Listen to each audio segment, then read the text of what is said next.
मुख्यमंत्री लाडकी बहीण योजनेचा लाभ अपात्र लाभार्थींना घेतला असून मोठ्या प्रमाणावर भ्रष्टाचार झाल्याचा आरोप होत आहे। या पार्श्वभूमीवर स्थानिक पातळीवर या योजनेअंतर्गत पात्र महिलांच्या ई-केवायसी ला गती देण्यात आली असून पाठपुरावा केला जातोय। अहिल्यानगर शहराच्या वैभवशाली इतिहासाची प्रतीक असलेली माळीवाडा वेस पाडण्यासाठी महापालिकेने नागरिकांकडून हरकती व सूचना मागवल्याचे प्रकटन प्रसिद्ध होताच नगरकरांमधून विरोध व्यक्त होऊ लागला आहे। माळीवाडा वेस परिसरातील नागरिकांनी निषेध सभा घेत बंदही पाळला।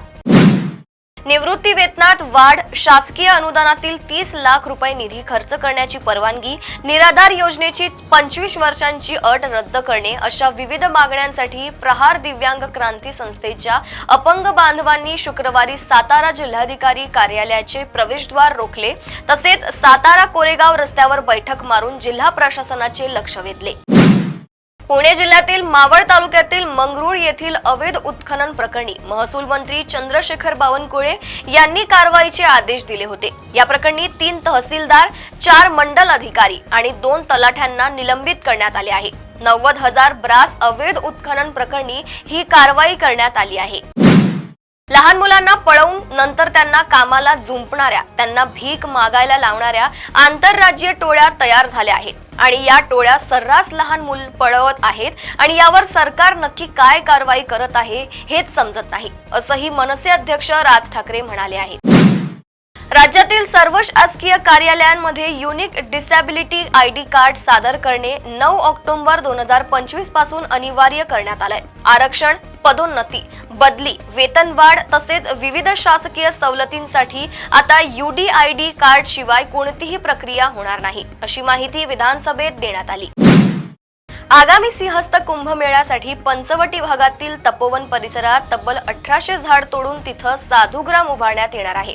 अशात आज झाड तोडण्यास राष्ट्रीय हरित लवादान काही काळासाठी अंतरिम स्थगिती दिली। त्यामुळे नाशिककर पर्यावरण प्रेमींनी समाधान व्यक्त केलाय।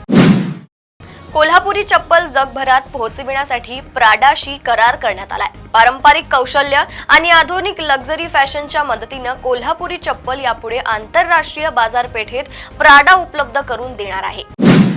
नंदुरबारमध्ये कर्जाचे हप्ते थकल्याने सततच्या कॉलला कंटाळून एका तरुणाने टोकाचा निर्णय घेतलाय। फायनान्स कंपनीकडून वारंवार येणाऱ्या फोनमुळे तणावातून तरुणाने गळफास घेतल्याची दुर्दैवी घटना समोर आली आहे। महापालिका निवडणुकीसाठी महायुती ठरली असली तरी जागा वाटपाचा तिढा होण्याची दाट शक्यता आहे।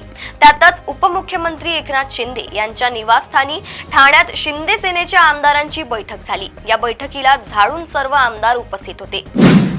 प्रदेशातील अशा टॉप 10 बातम्या मी साक्षी आपल्यापर्यंत पोहोचवत राहील। तोपर्यंत बघत रहा देशोन्नती। नमस्कार। ठळक घडामोडींसाठी देशोन्नती न्यूज चॅनलला सबस्क्राइब करा आणि बेल आयकॉन प्रेस करा।